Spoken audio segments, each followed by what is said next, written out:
Welcome to a new edition of the Neon Jazz interview series with veteran New York jazz saxophonist and composer Vinnie Riccitelli. We caught up with this well-traveled 94-year-old musician to talk about a great many things, like his newest 2021 CD, For the Record. He has been called one of the best-kept secrets in jazz. Born in 1926 in Yonkers, New York, he began playing alto sax at the age of 11 and never stopped. 1956 was a big year for him. He both married the love of his life, his wife of 60 years, Jean Krupa, and wrote, arranged, and recorded his first album entitled UniqueJazz, the Westchester Workshop. Subsequently, he would not record any compositions for nearly 60 years. This one is his return. It's a great story. Enjoy. Vinnie, hey, thank you for taking a minute out for Neon Jazz today. I appreciate it. Mm-hmm. So your latest octet, City, talk to me a little bit about, there's been kind of a gap between releases with you. Talk to me about this latest album. Well, the story is I've been working my whole life as a freelance musician, club dates. I worked with most of the name acts of the 60s, 70s, 80s, and 90s. My thing in jazz was having rehearsals at my house on Monday afternoon, and I started to write these charts, and we got an album, and I just never did it again for some reason. I'm not even on this. I should have done it 3 years ago when I could have played the alto part. I stopped playing 2 years ago, so I had to get friends to do it. I really can't explain it. The music was written in the 60s, 70s, and 80s. That's how old it is. The music is old music. It's not It's not new stuff. That's why the selection of tunes, the jazz tunes, or things that are past. I just decided to do it because once I retired from the sax, I played some piano, and my Saluti family friends used to come and play with me. And Joe Saluti was my student when he was 15 years old, many years ago. And his son Chris plays baritone and tenor. And his brother Lou is just about he's the got me the shot tomorrow for a vaccine. Can you believe that? Yeah, wow. He just called me an hour ago to tell me I'm elated. That's beautiful. Anyway, I'm glad that you called. I'm elated that you called, too. Let me ask you this. I mean, you've been around, obviously, quite a while. I mean, what's your take on COVID and everything that's going on? I mean, you obviously just got good news. How have you been doing, and what have you seen that's been like this on Earth? Well, this has been the worst year of my life because I can't, besides being old, I live alone. I'm a widower. I don't know if you know Ted Nash, saxophone player. Yes. He heard about a year and a half ago, he heard my original album and he flipped out. He calls me up. He wants to do that music at Dizzy Gillespie's place in New York, Manhattan Center. In other words, he's with the Wynton Marsalis group, and he was going to get 8 guys and do my music live. I said, great, He says, well, we can do it August 6th. This was back in February. Then comes COVID-19, and everything went down the chutes. Yeah. So I don't know if it's ever going to happen. Well, I got to tell you, I've really, really enjoyed your album, and it's such a beautiful sound, man. I mean, Are you a musician yourself? You play horn? No, I'm just a fan. I just love jazz. I understand. But some of you the guys that know more than we do about them. Yeah, right. Everybody. They certainly do. How did this sound come about? How did you get this sound to be your sound? I don't know. I never wrote anything till I was 30 years old. I went to Juilliard. When I got out of the Navy, I went to Juilliard on the bill, Veterans Bill. My brother was going there, too. He was studying with a guy named John Mahegan. I used to look at his assignments, and I see all these Roman numerals. And I said, Joe, what is this? And he says, well, this is the Roman numeral system for harmony. So it got me interested, and I'm self-taught. I never took a lesson from anybody in harmony. And I just sit at the piano and picked out, I thoroughly understand the system because it's mathematics. And I picked out good voicings, and I was always working at jobs, and I did things I did through I've never heard of Jimmy Riccitelli. Yeah. I worked with him about 120 times.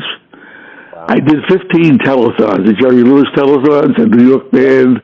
I played the New York Jet band. I played the Copacabana. The other rooms in New York were the Royal Box and the Rainbow Room, and I played, but trying to get some great singers of that era past me. Think of something. I'll tell you whether I work with them or not. Wait, I looked through your bio. You had a lot of people that were in there. I mean, from the Well, that's only a handful. I can name about 150 of them. Well, let me ask you this then.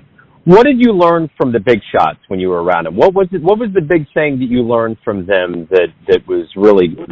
You learn from everybody that you hear. You may not even be aware of it at the time, but I don't know. I have a grasp on harmony. I teach keyboard harmony, and I was always able to play jazz from the time I was 15 years old. So what can I tell you? I don't know. Right. Yeah. Well, let me ask you this. Over the years, and jazz has obviously changed a lot, what have you seen that's changed that you like? What are the good things that have happened to jazz over the years? Boy, I'm not too crazy about what happened. Yeah. I used to love Miles Davis until he took a left turn.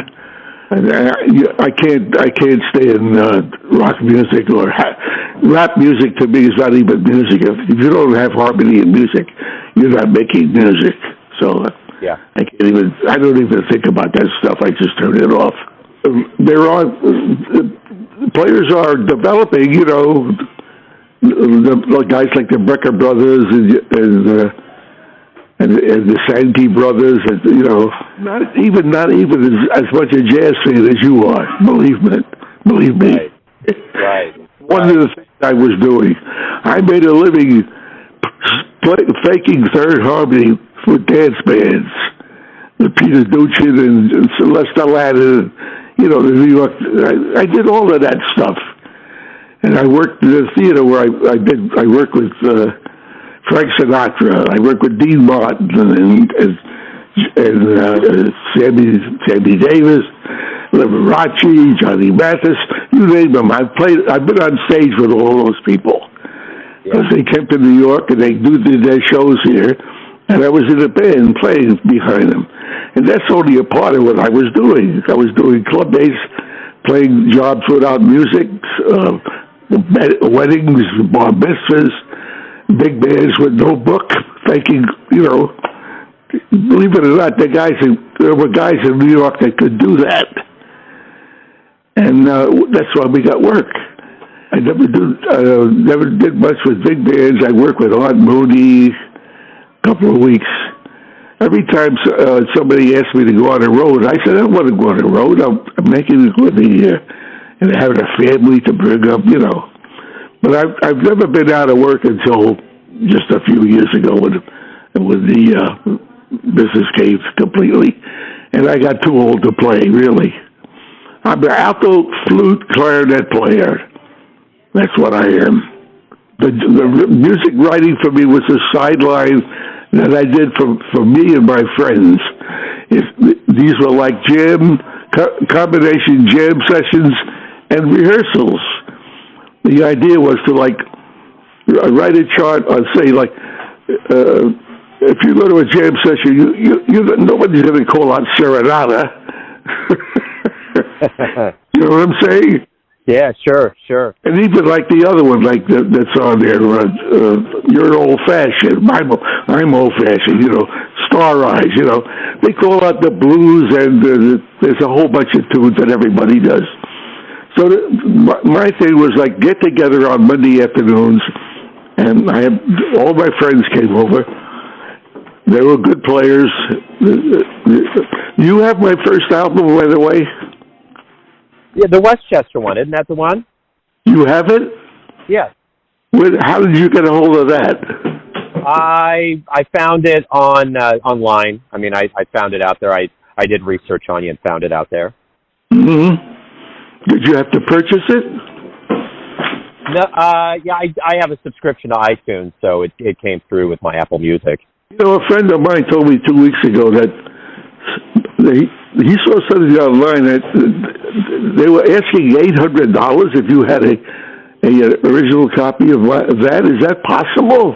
I think so. Yeah, it's a treasure. It's a treasure. If you can get it on vinyl, yeah, I don't doubt it at all. Yeah, that's what it is. Somebody's looking for like.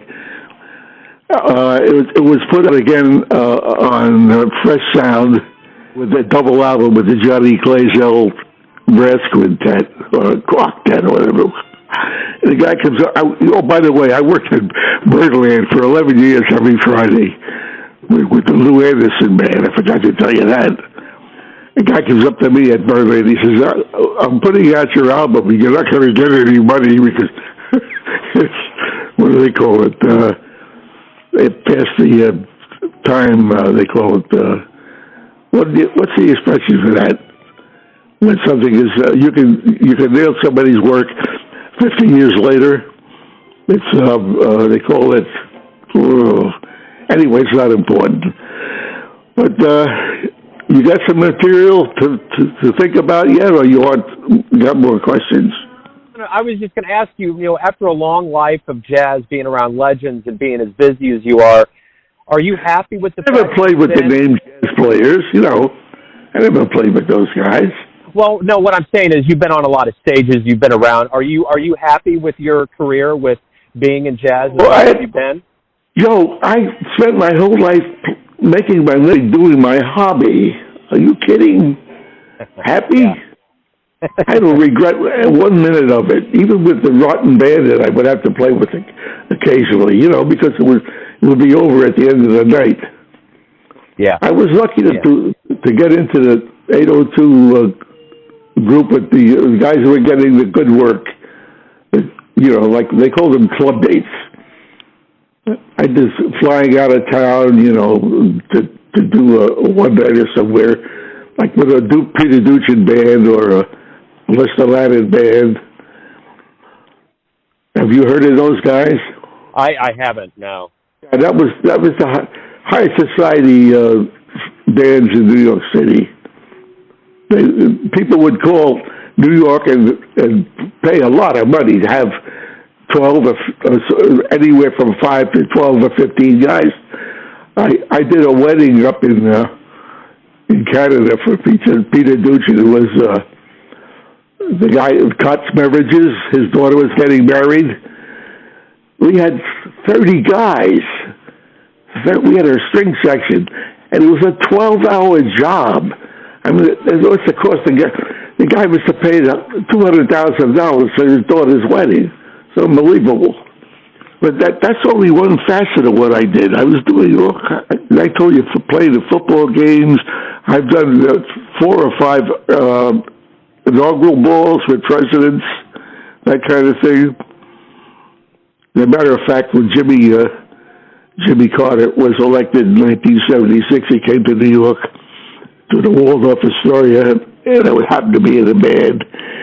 And they took his picture, and they put it was on the front page of the news the next day, and I'm right behind him with one of my saxophone playing friends. I remember I was taking my son to the Yankee game the next day, and we were on the subway, and everybody had the paper opened up. And I said to my son, "Look, there's my picture all over the place." That's wonderful. That's very cool. Hey, I got a million stories, but I'm sure you're interested in the jazz part of it. Well, and that's Glenn Drews is my dear friend. He did all those jobs at Birdland with me, and he was with Woody Herman. I think he's had a great career. He's one of the best known players in New York City. He was on. He had the Sesame Street gig for a while, and he's like a first call for a good working deal. And let's see. The unfortunate thing happened. I told you I stopped playing, so I had to get a saxophone player to play the alto part. So I got my dear friend Leo Ursini, who I've been working with for 30 or 40 years, all kinds of jobs, and he was not well. He did the first two sessions.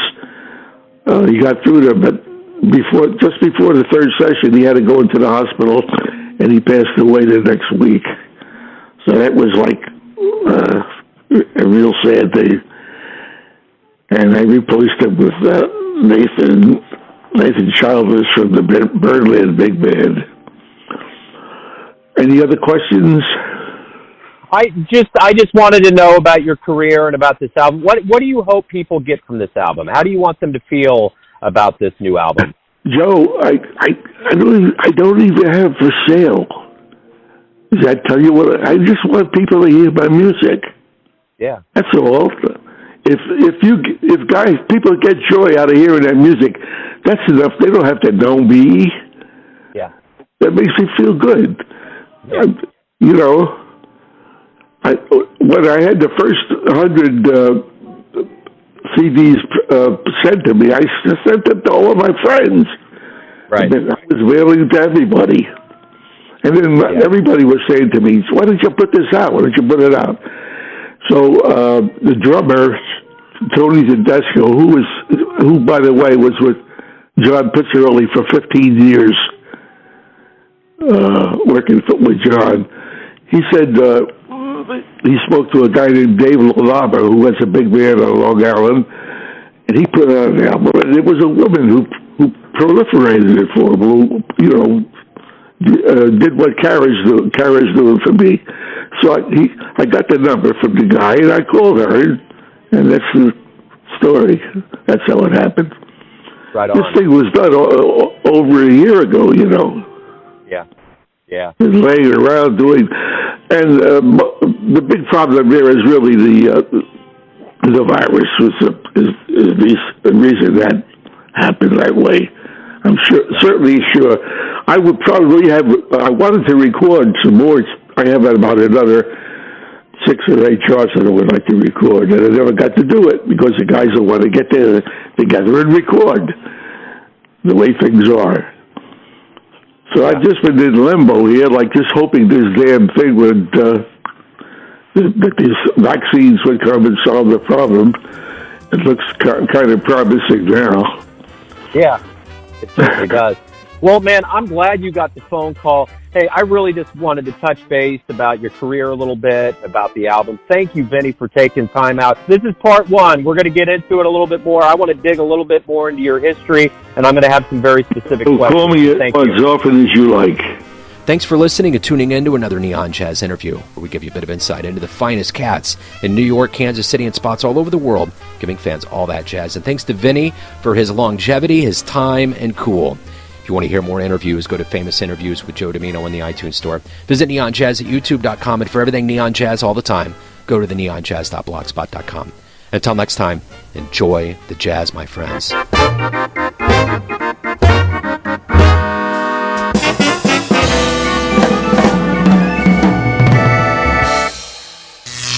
Neon Jazz.